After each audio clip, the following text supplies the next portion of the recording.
Bien, j'étais vraiment réjoui tout à l'heure de ce qu'on vivait ensemble. Je sentais la joie du cœur du Père, de voir ses enfants se sentir aussi libres d'être des enfants. Parce que qui n'a pas été, alors une question importante, qui n'a jamais été un enfant? S'il vous plaît, pouvez-vous bien lever haut la main? Non? Non, personne? Ah mince! Donc, bon, voilà. Eh oui, on a tous été des enfants. Ce n'est pas du tout le thème de mon message. Hein, mais je crois que Dieu et le Père, notamment, Julien, a dit que Jésus... Ouais, ça arrive souvent. Bah, il n'a pas 33 ans, hein, je tiens quand même à le dire. Mais, comment dire, Julien a magnifiquement présenté ce que Jésus a fait. Et puis, dans la louange, on a entendu parler du Saint-Esprit. On va parler du Saint-Esprit, notamment. Tu peux envoyer la première diapo, Lydie. Mais j'aimerais vraiment te réjouir parce que on va parler de vivre le corps de Christ. On va continuer sur ce qu'on a pu aborder les dernières fois. C'est quoi le corps de Christ et comment finalement ensemble vivre une dimension de communion que le monde ne connaît pas. Et au travers des groupes de maison. Pourquoi ? Parce que le Seigneur nous a montré et nous conduit à pouvoir aller ensemble dans ces réalités de vivre cette réalité du corps de Christ au sein des groupes de maison. Et puis on va voir ce que c'est. L'idée, c'est qu'aujourd'hui, on puisse aborder les fondements bibliques, d'où ça vient, comment ça s'est créé, qui a inventé ça. Voilà, parce qu'il y a quelqu'un qui a inventé les groupes de maison. Je vais vous le présenter, d'ailleurs, je le connais très très bien, c'est un ami intime. Bien, mais avant, j'aimerais juste vous dire, je viens de finir, pour ceux qui aiment les histoires et les historiens, je viens de finir ce pavé de 500 pages qui s'appelle « Le nouveau pouvoir évangélique ». Oh là là! Nouveau. Alors, c'est un titre très accrocheur et Sébastien Fass, je ne sais pas comment on dit, ou Fat, qui est un historien, un sociologue, a fait un boulot remarquable, vraiment, extrêmement précis, évidemment documenté, sourcé, et très juste. Et ça m'a vraiment impressionné. Il nous a pas épargné, hein. Mais ce qui m'a interpellé pendant toute la lecture de chaque page, alors déjà, il le dit, hein, je spoil un peu, mais il n'y a rien de nouveau. Plus qu'un pouvoir, c'est surtout une puissance. Et plus que les évangéliques, c'est la bonne nouvelle. Donc c'est plutôt la puissance de la bonne nouvelle, les amis. Mais tout au cours de ces pages, vous voyez comment Dieu a suscité, parce qu'on va parler du réveil ce soir, Dieu a suscité des réveils spirituels, des prises de conscience, oui, je ne sais pas comment le dire autrement, un mouvement d'hommes et de femmes saisis par l'amour de Dieu pour notre société et qui, vous savez quoi, transformer la société. Alors l'idée, ce n'était pas de la dominer, mais l'idée, c'était d'aimer et de manifester la puissance de l'amour qu'on vient d'évoquer de Jésus. Et vous savez quoi ? Eh bien, les sociétés étaient transformées. L'Angleterre a été transformée au XIXe siècle. Le Pays de Galles a été transformé. Puis lui, il fait le tour du monde. Alors, lisez le bouquin, d'accord ? Mais on va parler des groupes de maison et on va revenir à l'origine des groupes de maison ce soir. Tu peux passer la prochaine. Donc, je vous pose quand même un petit peu le contexte. On est en acte 2. Acte 2, donc Jésus est mort, ressuscité, retourne au Père. Et puis, on est à un moment précis. Alors, l'image a été faite par IA, donc effectivement, elle n'est pas tout à fait juste, parce que normalement, dans la Bible, ils ont tous des flammes de feu sur la tête. Mais là, il n'y en a pas. Puis, je n'ai pas voulu retravailler l'image, j'avais autre chose à faire. Mais le contexte d'acte 2, c'est quoi ? Eh bien, il y a 120 disciples qui sont là et qui attendent quelque chose parce que leur papa leur a promis quelque chose. Il leur a dit « Attendez, restez là ». Et puis, ces hommes et ces femmes qui sont là, ils ne sont pas là par hasard. Ils sont là à Shavuot, qui est une fête juive, parce qu'ils sont tous juifs à l'époque, dans le contexte où on est. Et cette fête, c'est la fête où, sur le mont Sinaï, Dieu est venu faire alliance avec ce peuple. Il est venu leur donner 10 paroles. Pas une de plus, mais 10 paroles qui ont révolutionné l'ordre social de ce pays et de l'époque là où ils étaient. Avant, c'était la loi du talion, œil pour œil, dent pour dent. Tu fais du mal, je te rends le mal. Le code d'Amoratie, enfin, on ne va pas rentrer là-dedans. Et puis là, Dieu leur donne 10 paroles qui changent la société. Et puis Dieu fait alliance avec eux, il se choisit ce peuple. Et puis, il se passe plein de choses. On ne va pas le détailler ce soir. Mais là, ils arrivent à un moment crucial où, au moment de cette fête, où Dieu a fait alliance, et il y a une promesse qui a été faite à ce moment-là, et une personne, Sandra l'a dit, une personne vient les rencontrer. Une personne spirituelle, hautement spirituelle, plus que toi et moi. Est-ce qu'il y a des hommes spirituels des hommes et des femmes spirituels dans là? Ouais. Eh bien, lui, il est spirituel. Il est esprit. Il est même saint. Il est spécial. Et cet Esprit Saint va venir les rencontrer sous des formes effectivement de flammes, de feu, de langues. Ils vont parler d'autres langues. Ils vont être remplis du Saint-Esprit. Et ça se fait un moment. Pierre va prendre la parole et puis il va faire un discours. Il va partager l'Évangile. Et ce jour-là, 3000 hommes. Puis comme on ne comptait pas les femmes et les enfants à l'époque, donc on peut dire à peu près 10 000 personnes, à la suite de ce discours-là, se repentent. Ils réalisent quoi? Ils réalisent qu'ils sont morts dans leur péché. Ils réalisent qu'ils ont besoin de rencontrer Jésus pour être sauvés de la mort. Parce que leur destinée, c'est la mort. Sauf que là, Jésus vient et le Saint-Esprit vient et ils se repentent. 10 000 personnes. Et on a quoi? On a des baptêmes qui suivent, des baptêmes d'eau, des baptêmes du Saint-Esprit. Et il y a la naissance de ce qu'on va appeler l'Ecclésia, c'est-à-dire l'Église. Et pour les Grecs et les Romains de l'époque, l'Ecclésia, ça veut dire quelque chose. C'était l'assemblée qui gouvernait, la cité, la police. C'est-à-dire que c'était une assemblée de gouvernance qui avait un rôle dans la cité pour pouvoir légiférer, prendre des décisions. Ce n'était pas un petit bâtiment avec des pierres qui était là, où on adorait un dieu un peu bizarre ou inconnu. Non, c'était une assemblée constituante de citoyens qui décidaient. Et là, on a des citoyens du ciel qui rentrent dans une dimension de gouvernance et qui vont commencer à faire quelque chose que le monde n'était pas prêt à accueillir. Tu peux passer à la suivante. Ça va, vous me suivez? Voilà. Et c'est là où les groupes de maison vont arriver. Alors, tout de suite, je pose le sujet. Si on vous parle des groupes de maison aujourd'hui, ce n'est pas parce que c'est une nouvelle mode, ce n'est pas parce que derrière, on va faire un virage à 180 degrés pour tout changer dans l'Église, mais c'est simplement que les groupes de maison, donc ce n'est pas une recette miracle. Bon, voilà, j'avais cette image de spaghetti, la bolognaise. Donc, ce n'est pas une recette miracle, mais c'est un des ingrédients du réveil perpétuel. C'est un des ingrédients que Dieu a utilisé pour pouvoir métamorphoser l'Église, le monde dans lequel Dieu nous a placés. Et on va regarder quels sont ces ingrédients, les autres ingrédients, et puis surtout, Dieu, qu'est-ce que tu avais en tête? C'était quoi l'idée que tu avais derrière la tête en créant les groupes de maison? Oui, parce que le grand inconnu qui a décidé et qui a proposé les groupes de maison, eh bien, c'est le Saint-Esprit. Tu peux passer à la suivante. Ça va, vous me suivez? Bon. Premier ingrédient, et ce n'est pas celui auquel on s'attend tout de suite, mais pourtant, quand vous prenez le texte d'Actes 2,42, la première chose qu'il est dit, il persévérait. Bon, hein, ce n'est pas toujours le truc qu'on préfère. Il y en a qui font du marathon, du semi-marathon. Bon, persévérer. Et pour nous parler de la persévérance, mesdames, messieurs, je vous demande d'accueillir chaleureusement, sous vos applaudissements, Marie. Marie, tu es là? Elle est là, Marie.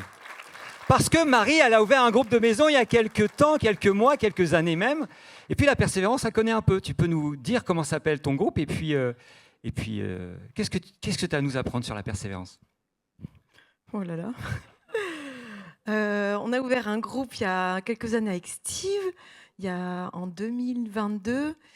Et puis, on a fait ce groupe pendant 3 ans. Alors, on a persévéré, on a galéré.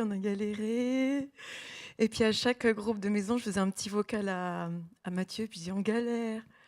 Et puis jusqu'au jour où, avec Steve, on se dit, on arrête. On arrête, ça suffit. Et puis, je dis ça à Mathieu, je dis, je crois qu'on va arrêter. Et puis il me dit, mais tu sais, l'enjeu dans ton groupe de maison, évidemment, c'est qu'il y a un groupe de maison, que c'est que vous vivez plein de choses dans votre groupe, mais c'est aussi vous deux, toi et Steve, et que vous deux, vous soyez des parents ensemble. Oh, je dis, oh là là. Ah, c'est stretchant en fait. Bon, bref, on arrête ce groupe quelques temps après quand même. Et puis un autre groupe naît, tombé du ciel, qui s'appelle le groupe des Annecy, où là, eh ben, on persévère aussi. Alors on l'a appelé les Annecy parce que c'est comme l'histoire de Anne dans la Bible, qui persévérait dans la prière. Et puis si, pas comme si la ville, mais S-E-E, parce qu'on s'attend à voir des choses. Voilà, c'est ça. Et c'est vrai que notre position, c'est vraiment de persévérer, de s'encourager, de proclamer toutes les promesses de Dieu sur nos vies. Et puis c'est vrai que c'est un groupe autour des problématiques du célibat, de la fertilité. Et puis c'est des endroits de solitude que moi j'ai vécu. Et puis en fait, je voulais plus être seule. Et l'idée, c'était de se rassembler, puis qu'on soit plus seul avec toutes ces problématiques-là, et puis qu'on persévère ensemble. Parce que Anne, quand elle allait pleurer dans le temple, elle avait l'air un peu seule.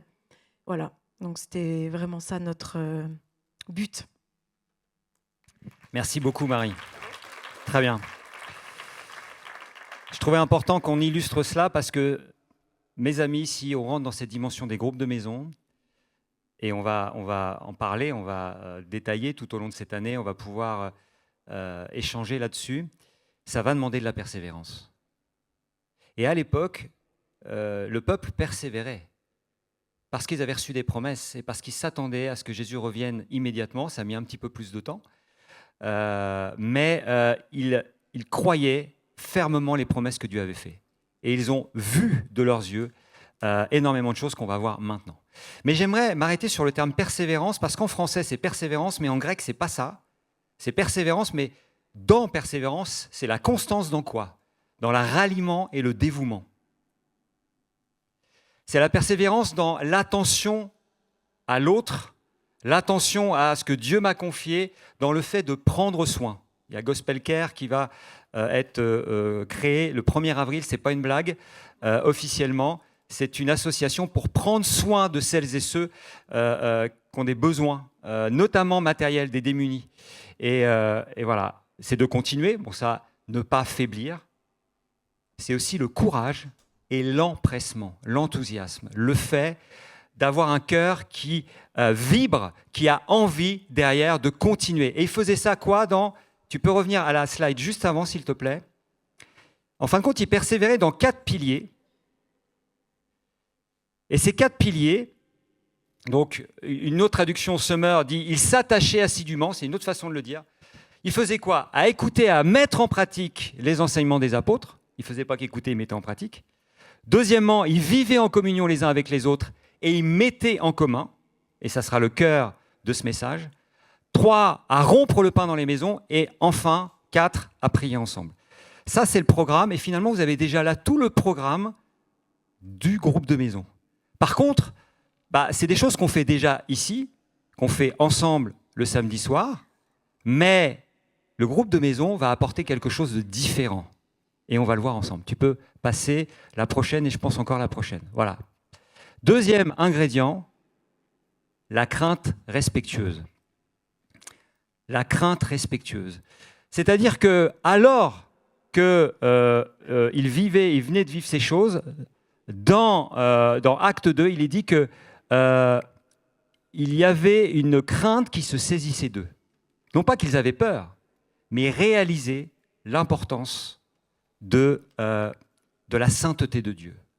Et puis, cette crainte respectueuse, c'était la reconnaissance que Dieu est Dieu. C'était le fait d'avoir la haine du mal, de détester ce que Dieu déteste. Et puis enfin, c'était la source de la sagesse. C'est-à-dire qu'il commençait à prendre des décisions, il commençait à être inspiré par le Saint-Esprit de manière à ce que Dieu guidait leurs décisions d'une façon surnaturelle. Et cette dimension de crainte respectueuse, on va la retrouver partout. On aura l'occasion de parler d'Ananias et Saphira parce qu'on est sous la grâce, mais vous verrez qu'on ne rigole pas avec l'économie de Dieu et ce que Dieu veut faire. Donc, premier ingrédient, la persévérance. Deuxième ingrédient, la crainte respectueuse. Troisième ingrédient, la puissance du Saint-Esprit. On s'est fait secouer les bretelles au niveau, quand on est allé à l'Aisin avec les leaders. Jean-Luc nous a dit, ça m'a beaucoup interpellé, il a dit, c'est beau la présence de Dieu, mais on est, en clair, je vais le formuler comme ça, on n'est pas là pour prendre la présence de Dieu pour nous, puis pour se faire du bien. Elle nous fait du bien, gloire à Dieu. Et Dieu veut nous bénir. Faire du bien, bénir. Dieu veut nous bénir. Mais l'intention de Dieu, c'est beaucoup plus loin. C'est non seulement de nous transformer, et de nous transformer par sa puissance. Et en ce temps-là, la puissance du Saint-Esprit s'est manifestée d'une façon toute nouvelle. C'est-à-dire que les groupes de maison, comprenez bien, sont nés dans cette atmosphère-là, dans cet environnement-là. C'est-à-dire au milieu de la puissance du Saint-Esprit. Et il est dit, il y a 2 textes que j'ai repris, comment échapperons-nous en négligeant un si grand salut qui, annoncé d'abord par le Seigneur, nous a été confirmé par ceux qui l'ont entendu, Dieu appuyant leur témoignage par des signes, des prodiges, des miracles et par les dons du Saint-Esprit distribués. La volonté de Dieu, c'est de faire en sorte qu'alors que tu vas commencer par prier pour les malades, la personne soit guérie. Que cette personne en parle autour d'elle. On a eu des témoignages encore extraordinaires de guérison de cancer en phase terminale. Et Dieu veut se servir de cela. Pourquoi ? Pour que ces personnes puissent aller elles-mêmes après en parler à leurs voisins, à leurs patrons, à toutes les personnes et dire « Regarde, j'étais guéri. Mais qui t'a guéri ? Où est-ce que t'as guéri ? Je connais, c'est Jésus qui m'a guéri. Jésus, oui. Où ? Viens. Il y a un endroit où tu peux être guéri. » Et les groupes de maison sont nés dans ce contexte-là. Ils parlaient avec assurance, appuyés par le Seigneur, qui rendait témoignage à la parole de sa grâce et permettait qu'il se fît par leurs mains des prodiges et des miracles. Mes amis, nous sommes dans un temps, mes frères, mes sœurs, je vais le dire comme ça parce que c'est là où Dieu nous attend. C'est le temps, et je crois que le monde est mûr, je crois que les événements nous prouvent que le monde est mûr, que la génération d'aujourd'hui est mûre, à avoir des démonstrations de puissance. Pourquoi ? Parce que les discours, c'est bon. Maintenant, alors là, on parle ensemble, on se forme ensemble, on est à l'écoute de ce que Dieu veut dire, mais ce qu'on a besoin, et ce qu'on a besoin de vivre quand on est avec les équipiers de prière, mais quand je suis à mon travail, quand je suis avec mon voisin, quand on me confie des problématiques dramatiques de divorce, etc., mais c'est de me mettre en action et d'être dans un endroit où Dieu va pouvoir déverser sa puissance. Sauf que ici, ça va être trop petit. Ça va être trop petit. Parce que la moisson, elle est énormissime. Donc, il y a un plan que Dieu a imaginé pour que la puissance puisse se manifester partout dans les maisons, là où il y a besoin qu'elle soit manifestée. Sauf que, il y a une nouvelle, c'est que ce n'est pas ceux qui sont sur l'estrade ou simplement ceux qui servent les équipiers de prière qui vont manifester cette puissance. C'est-à-dire que le temps de l'Église, où on consomme l'église, on s'assoit sur sa chaise et puis on passe un bon culte et puis on rentre chez soi toute la semaine et puis on revient recharger les batteries le samedi soir, puis on repart, c'est fini. C'est-à-dire que la dimension, le virage qu'on prend, c'est qu'on a dit, en fin de compte, bienvenue, les formations, elles sont là, maintenant c'est le temps de les mettre en pratique. Donc maintenant c'est le temps qu'on soit tous au turbin et tous dans les maisons, en train de prier, en train d'intercéder et en train de libérer des paroles de connaissance, des paroles de guérison, pour que les personnes qui sont dans vos groupes de maison, soient activées, soient changées, soient transformées. Et puis qu'ils viennent grossir les rangs. Ça veut dire que, vous comprenez qu'avec ce qu'on va aborder tout au long de cette année, c'est le temps de préparer nos cœurs. C'est le temps de préparer ton cœur à être sur le front, à être pas simplement en soutien derrière, mais être devant et être utilisé par Dieu pour que toi tu pries et que toi tu vois les miracles. Et ce n'est pas une personne, 2 personnes, on est tous concernés. Dieu ne veut absolument exclure personne. Il embarque tout le monde. Ça marche ? Donc là, vous prenez conscience du poids de la responsabilité. Mais Jésus a dit « Mon joug est doux ». Et le Saint-Esprit en nous, c'est lui qui l'accomplit. Mais par contre, ça demande de régler sa vie. Je ne peux pas aller prier pour des hommes qui derrière sont dans l'impureté sexuelle si moi j'ai encore des combats dans l'impureté sexuelle. Et le Saint-Esprit va avoir du mal à cohabiter en moi si je ne suis pas saint, et je ne vais pas pouvoir délivrer les autres ou accompagner les couples en train de divorcer si moi, c'est une cata dans mon couple. Tu peux passer à la suivante. 4, la mise en commun.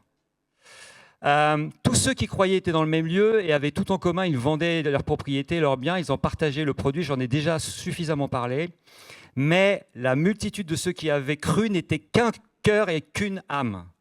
Et c'est là, c'est à cet endroit-là que je crois que Dieu nous attend.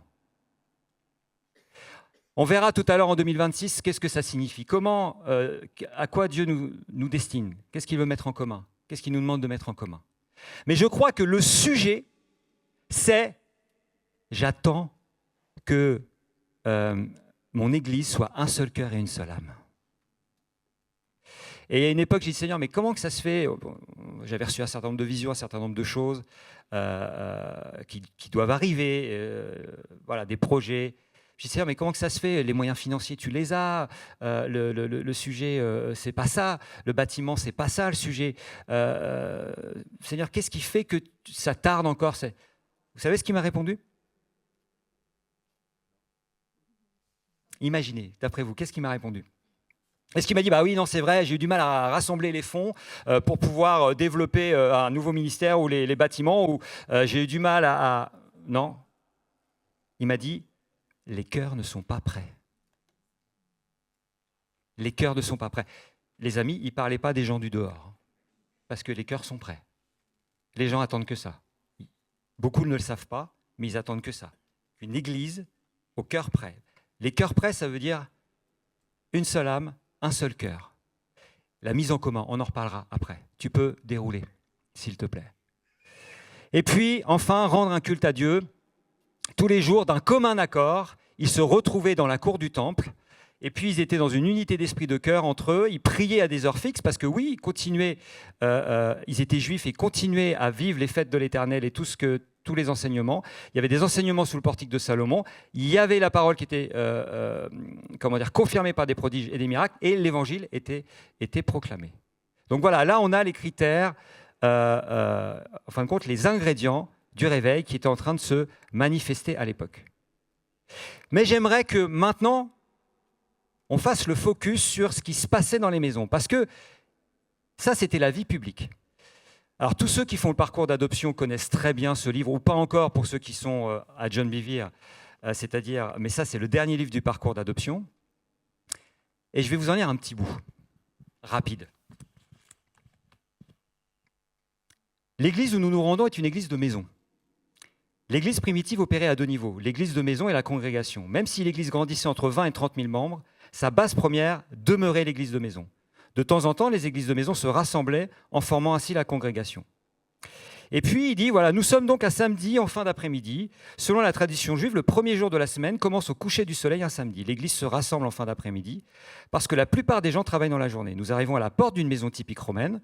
Donc vous avez là une grande maison typique romaine, quelqu'un qui avait des moyens, et nous sommes chaleureusement accueillis par notre hôte. Laissez-moi vous avertir, avant que vous n'entriez, préparez-vous à avoir un sérieux choc culturel. Alors que nous passons la porte de l'entrée, nous voyons la grande cour ouverte intérieure de la maison. Il semble qu'une sorte de fête est en train de battre son plein. Certaines personnes jouent de la flûte, de la lyre, des tambourins, alors que d'autres chantent, dansent et frappent des mains. Vous regardez immédiatement tout autour de vous et vous vous assurez que vous êtes bien dans la bonne maison.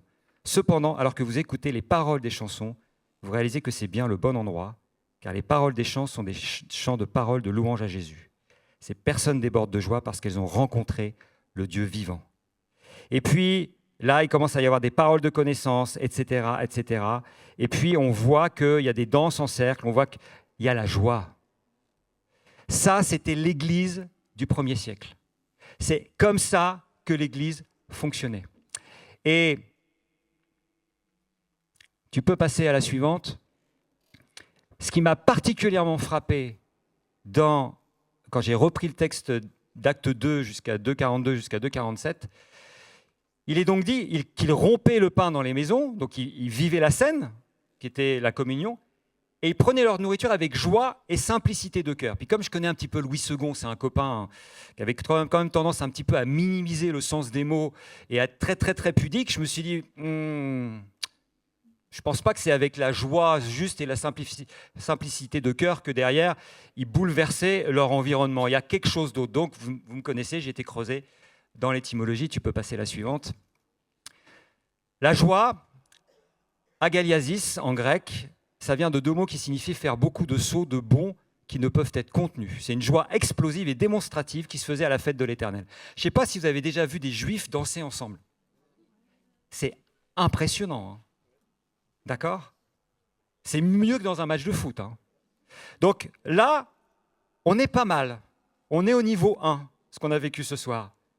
Mais je crois qu'il y a des dimensions de joie que Dieu veut nous faire vivre. Qui veut nous faire vivre ici, mais qui veut nous faire vivre dans les maisons. Le peuple était oint avec une huile de joie. C'est le cri aussi de triomphe d'un peuple qui voit son destin basculer positivement par l'espérance sur le désespoir. C'est-à-dire que Dieu les avait saisis d'une joie qui était tellement puissante qu'ils savaient que le Messie était là au milieu d'eux au travers de la puissance de l'Esprit et que Jésus était en train de transformer non seulement leur maison, leur vie, mais les gens autour d'eux. Ils avaient une espérance d'une transformation. Ils ne doutaient pas. Tu peux passer la suivante. Et puis, simplicité de cœur, aphélotes, littéralement un chemin dégagé sans cailloux. Au sens figuré, c'est un cœur authentique, sans rocher ou se cacher. C'est une souplesse de cœur. Ici, il ne s'agit pas d'une simplicité intellectuelle. Donc, les chrétiens, en clair, n'étaient pas des crétins. Hein, à l'époque, ils n'étaient pas tous gentils et joyeux, simplicité de cœur, ça y est, on est simple. Et puis, je ne pense pas que ça aurait bouleversé le monde.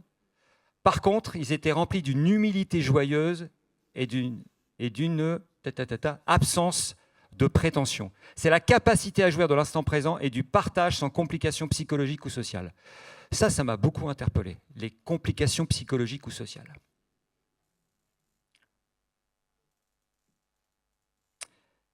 Je crois, mes amis, qu'on a besoin de revenir à une simplicité, une authenticité de nos relations, dans l'amour, où je ne vais pas me positionner en juge des cœurs de l'autre, parce qu'il n'a pas les bonnes chaussures, parce qu'il n'a pas la bonne coiffure, parce qu'il n'a pas le même caractère que moi, parce que finalement il n'a pas le même ministère, parce qu'on ne se comprend pas. Mais de commencer à revenir vraiment à cet amour inconditionnel, qui est finalement le résumé de tout ce que Jésus va dire. Aime Dieu de tout ton cœur, de toute ton âme, de toute ta force, et aime ton prochain comme toi-même. D'abord ta femme, tes enfants, et puis tous ceux qui sont ensemble. Et je crois que là, on a une pépite. On a une pépite sur la manière dont ils vivaient l'Église et qui avait un impact spirituel puissant sur le monde extérieur auquel ils étaient confrontés. Parce que finalement, rien ne pouvait se passer s'ils n'expérimentaient ça, ils n'expérimentaient pas ça entre eux. Et je crois que jeudi soir, on était avec l'équipe d'intercession, et puis Dieu nous a amenés à un moment donné à plaider coupable, à se repentir pour les murmures, à se repentir pour des fois quand je ne pense pas comme mon frère ou ma sœur, et puis que je commence à dire des choses, je commence à juger, je commence à prononcer des paroles. Et je crois que s'il y a des obstacles au réveil, celui-ci en est impuissant. La preuve en est, c'est que leur simplicité de cœur bouleversait le monde dans lequel ils étaient. Et donc, une fois de plus, c'est la responsabilité qui vient. On se dit, ah ouais, quand même. Oui, parce que finalement, les groupes de maison, ce qu'on vit dans les groupes de maison, ça va être le reflet de nos cœurs. Rien ne va pouvoir se passer si là-dedans, ce n'est pas aligné. Parce que sinon, tu sais ce que ça va devenir, ton groupe de maison ? Ah, t'as vu le pasteur T'as vu la pasteur Pourquoi dans certaines églises, on interdit les groupes de maison ? Attendez, on est bénis ici, on veut aller dans les groupes de maison. Il y a des églises qui interdisent les groupes de maison. Eh oui, parce qu'ils ont peur qu'il y ait une division. Ils ont peur qu'au sein du groupe de maison, ça vienne se rebeller contre l'Église. Alors que c'est l'Église, hein, d'accord ? Mais finalement, quand on comprend là où Dieu nous attend et la responsabilité qui est la nôtre, ça nous renvoie chacun à nos cœurs. Être unis, une seule âme, un seul cœur. Oui, mais regardez le fruit. Qu'est-ce qui s'est passé? Tu peux passer à la suivante. Croissance organique de l'Église. Chaque jour, le Seigneur ajoutait à leur communauté ceux qu'il sauvait. C'est pas dit, alors le sens littéral, c'est poser quelque chose à côté d'une autre chose pour qu'elle ne fasse plus qu'un. C'est l'idée d'une pièce qui vient s'emboîter parfaitement dans un ensemble existant. C'est pour ça que j'ai pris l'exemple du puzzle. Tu peux passer à la suivante. C'est pas un calcul comptable. On n'est pas en train de se dire sur Church Meeting, bon alors on est à combien? 400, 420, 421, 422. On n'est pas en train de faire des statistiques de conversion. Les membres ne sont pas des numéros. Le terme évoque une troupe qui s'agrandit ou une famille qui accueille de nouveaux membres. C'est ça que ça signifie. Et puis, c'est ajouter à un corps vivant, comme une cellule qui s'ajoute à un tissu. Et finalement, ce n'est pas du recrutement qui est fait par les apôtres, vous l'avez bien lu. Qui c'est qui ajoute? Qui ajoute? C'est Dieu. Et j'ai envie de dire, ça se faisait naturellement. Parce que le monde aujourd'hui ne vit pas la qualité de ce qu'on vit. Moi, j'embrasse des hommes tous les jours. Mais on se prend dans les bras. Alors, un exemple, je l'ai déjà cité la dernière fois, on se balade avec Aurélie à Annecy, sur le bord de... et puis d'un seul coup, on est là tous les deux, donc assez discrets, hein, assez européens. Et là, on a d'un seul coup Amos... Amos, Océane, ses enfants, Meraoui et Wintana, qui sont à 50 mètres de nous. Puis qui nous voient, qui font « Waouh !» Puis tous, ils courent vers nous, puis ils nous prennent dans les bras, puis ils nous embrassent et tout. Puis nous, on était là, puis t'as les gens autour, ils font « Mais qu'est-ce qui se passe? Qu'est-ce qui se passe ?» Vous inquiétez pas, c'est juste l'église. C'est des gens qui s'aiment, vraiment de cœur, qui combattent ensemble, qui vivent des choses ensemble. Mais les gens autour, ils disent « Mais ils sont tarés. Ils ont gagné un match de foot ou... » Non, non, non. Non, non, ils s'aiment. Ah, ils s'aiment.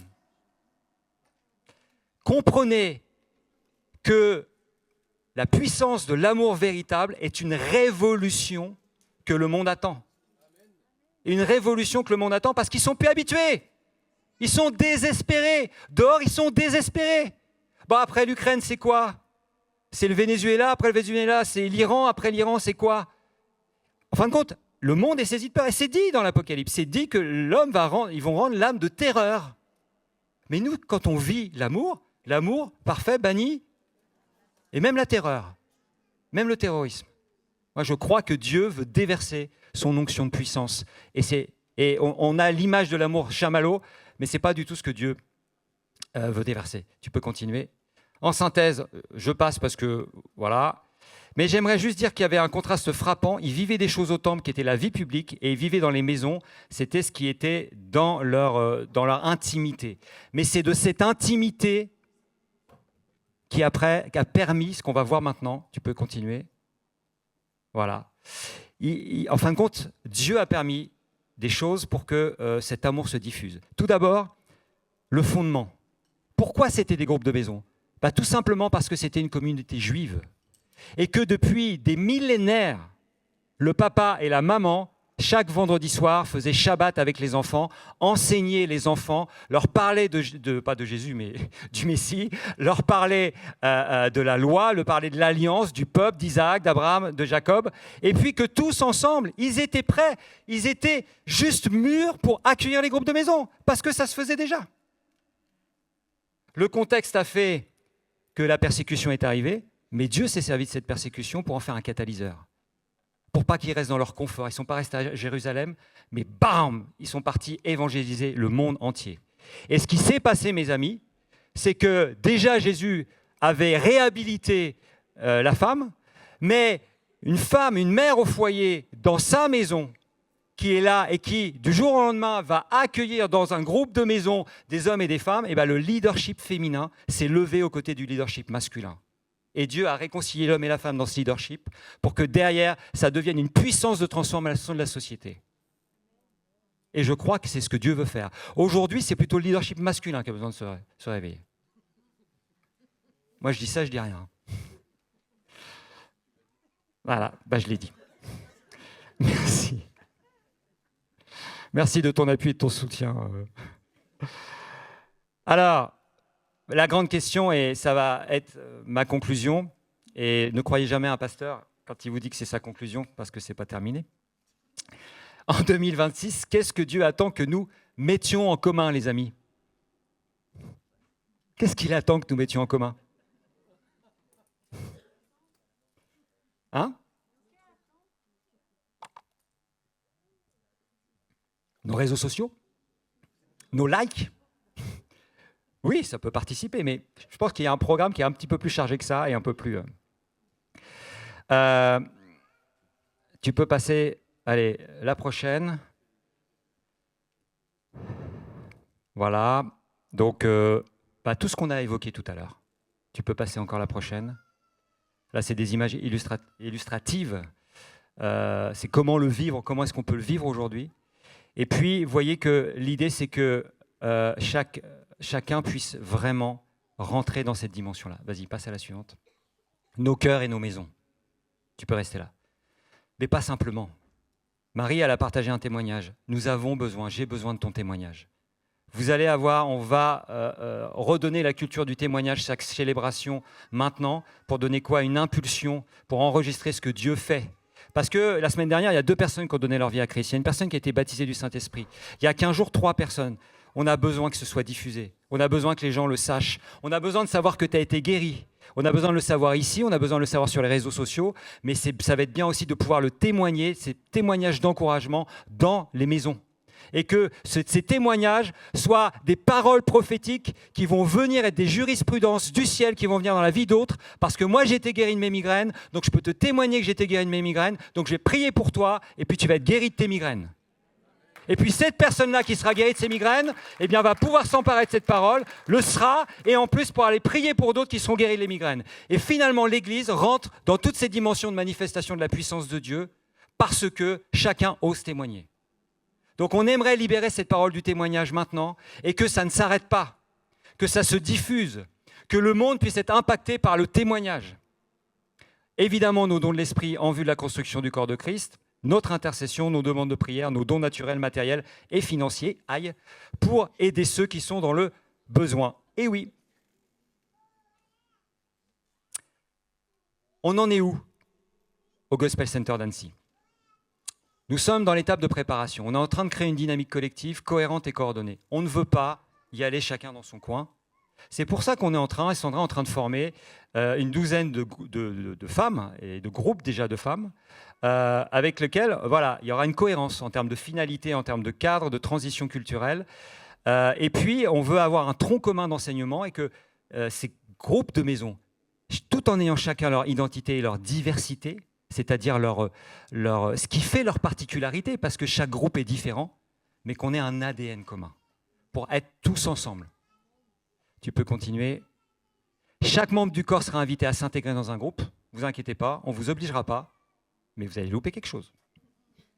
Chaque groupe est ouvert vers l'extérieur pour accueillir des non-croyants, et puis le groupe est amené à se diviser en 2 pour la multiplication, parce que le but, c'est que le groupe grandisse. Que toi, si une seule personne amène une autre personne, lui parle juste de Jésus, lui témoigne que Jésus l'a guéri, elle vient dans le groupe, là, évidemment, elle va vivre un poc d'amour, c'est-à-dire que elle va se faire retourner, et puis elle va vouloir évidemment aller plus loin. Et puis les groupes vont se multiplier. Et puis finalement, la raison d'être des groupes de maison, c'est de créer une famille, un réseau de parenté. C'est l'incarnation du corps de Christ dans le quotidien, c'est des centres de formation à taille humaine, c'est-à-dire que tout ce que vous voyez avec Ésaïe61.fr, vous allez pouvoir le mettre en pratique et le vivre, et vous allez devenir des groupes de maison, des centres de formation pour les personnes qui vont arriver, qui vont pouvoir vivre des entretiens guidés par Saint-Esprit, qui vont pouvoir être transformés. Et puis, ça sera une base logistique d'expansion. Pourquoi ? Parce qu'on n'est pas là pour être un club, parce que l'objectif, ce n'est pas d'être simplement bien dans la présence de Dieu entre nous, mais c'est de manifester la puissance de l'amour de Dieu pour que les groupes puissent toucher ce monde et que le royaume de Dieu se répande. Est-ce que ça vous va comme programme ? Qui a envie d'y aller ? Alors, je vous invite à vous lever. Je vous invite à vous lever. Et puis, tu peux passer l'avant-dernière. Alors, oui, juste encore une avant. Oui, j'ai oublié de le dire. Je le dis juste à l'extérieur parce que là, c'est la partie visible. Les groupes de maison ont un rôle social dans la société. C'est un refuge contre l'isolement et la persécution. Le monde a besoin de ça. Le rôle du sacré, c'est le lieu où la scène et le baptême sont vécus. C'est un rôle économique, c'est un centre de redistribution des collectes pour les démunis et les orphelins. C'est ce qui se passait. Et c'est là où Dieu nous attend. Et c'est un rôle politique, un espace où les esclaves et les maîtres étaient frères. Dieu veut exploser les barrières sociales pour que nous puissions être des frères et des sœurs. Et tu peux passer la suivante, je terminerai par là. Faites des disciples, Matthieu 28, 19. Un des meilleurs moyens d'évangéliser, mes amis, ce sont les groupes de maison, mais pas isolés, ce n'est pas la recette miracle, c'est dans tout la dimension de réveil et les différents ingrédients qu'on a vus. Donc je vous invite à réécouter cette prédication et à préparer vos cœurs, à dire Seigneur, je prépare mon cœur pour être moi un instrument et être prêt à être un des instruments entre tes mains pour que tu puisses m'utiliser puissamment pour que cette ville soit à Jésus, pour que ce pays de France soit reconnu comme saint, amoureux de Jésus. C'est les paroles prophétiques qu'il y a sur la France. La France va être ébranlée dans ses fondements et Dieu va faire reconnaître ce pays comme un pays qui est saint, pur et qui est amoureux de Jésus. Dernière image, parce que j'aimerais que vous en preniez conscience. Vas-y. Nous sommes l'Église.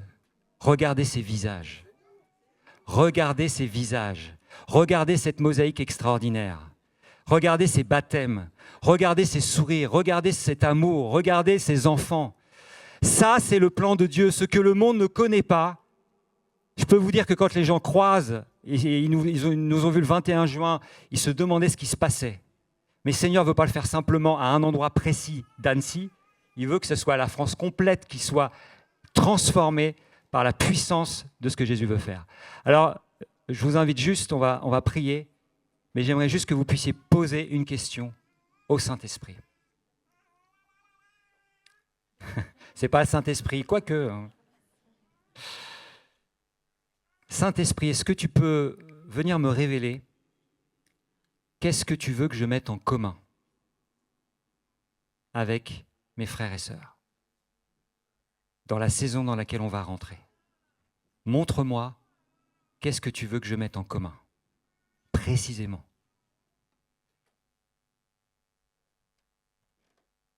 Et là, déjà, il y a peut-être un certain nombre de choses que vous recevez. Et puis, la deuxième chose que vous pouvez dire, Saint-Esprit, est-ce que tu peux me montrer si dans ma vie aujourd'hui, il y a des mensonges auxquels je crois qui m'empêchent de mettre en commun ce que tu me demandes de mettre en commun. Et je vous laisse écouter la voix douce du Saint-Esprit, ce murmure doux et léger. Celui qui intercède pour nous par des soupirs inexprimables lorsque nous ne sommes pas en capacité de prier. Celui qui vient nous équiper, nous revêtir de sa puissance, qui vient nous donner la capacité d'être saint, d'être pur, qui met en nous le vouloir et le faire. Seigneur, je te prie, Saint-Esprit, je te prie de venir visiter nos cœurs, pas simplement ce soir, mais chaque jour. Viens visiter notre quotidien, viens préparer nos cœurs. Nous voulons préparer nos cœurs à ce que tu nous dis pour entrer dans cette transition, dans cette dimension du réveil que tu es en train de construire, que tu es en train d'appeler sur cette nation. Alors merci de nous y aider. Merci de nous équiper et de nous aimer comme tu nous aimes pour le vivre. Dans le nom précieux de Jésus.